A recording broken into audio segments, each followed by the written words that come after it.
In the autumn of 1944, World War II nearing its end, deep within the remote Lapland wilderness lived a solitary man, Atami Korpi.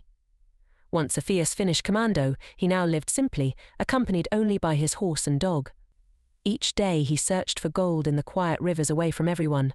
One day his hard work paid off. He struck a rich gold vein and filled his saddlebags with the treasure he'd dreamed of. Without a second thought, he mounted his horse and began the journey to the nearest town, his dog trotting faithfully by his side.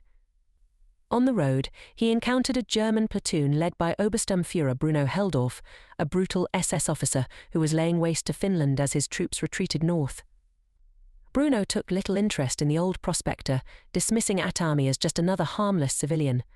But a second group of German soldiers soon stopped Atami, searching his bags and discovering the gold.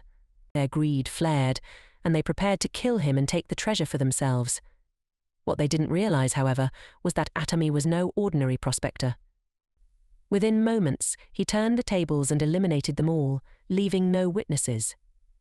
Hearing the gunshots, Bruno and his men went to investigate. They found their comrades' bodies and a single, glimmering gold nugget, a tantalizing clue that hinted at the fortune Atami carried.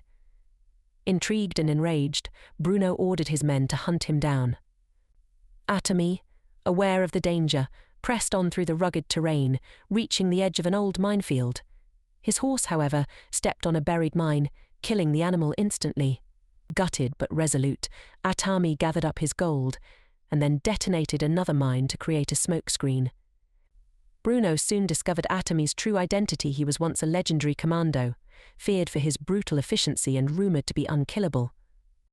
During the Winter War, he had lost everything: his family, his home, and transformed into a ruthless one-man army nicknamed Koshchei, the Immortal. Atami knew he was running out of time.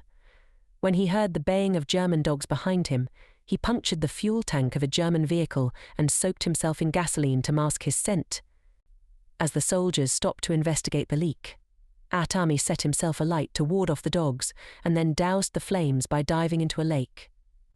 Bruno ordered his men to follow, but Atami lay in wait, hiding below the surface and dispatching each soldier who entered the water, taking their final breaths for himself.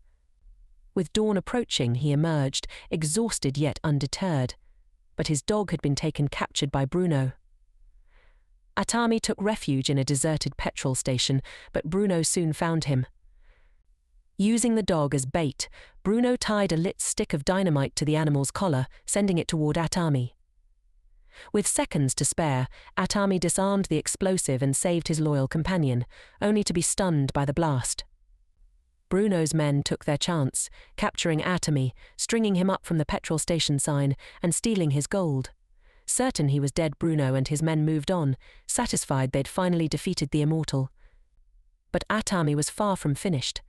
With superhuman resilience, he hooked his wound onto a sharp metal bar, stopping himself from suffocating and pulling himself free. Barely conscious, he collapsed but managed to survive. Later, a German plane landed nearby to refuel.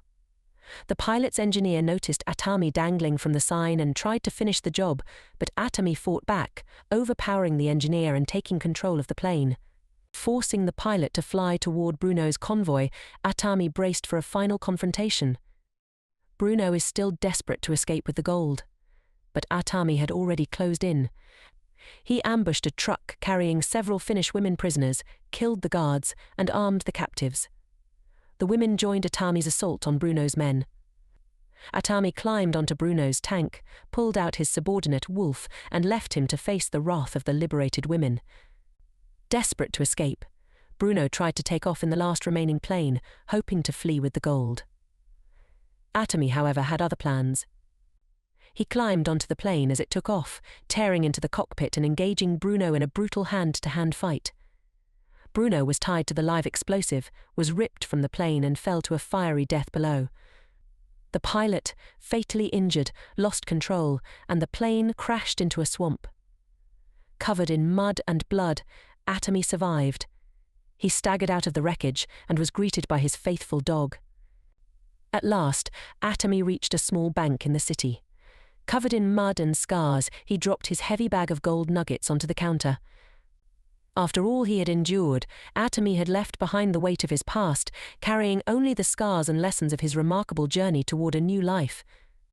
If you enjoy these types of movie explanation videos, don't forget to like and subscribe for more updates.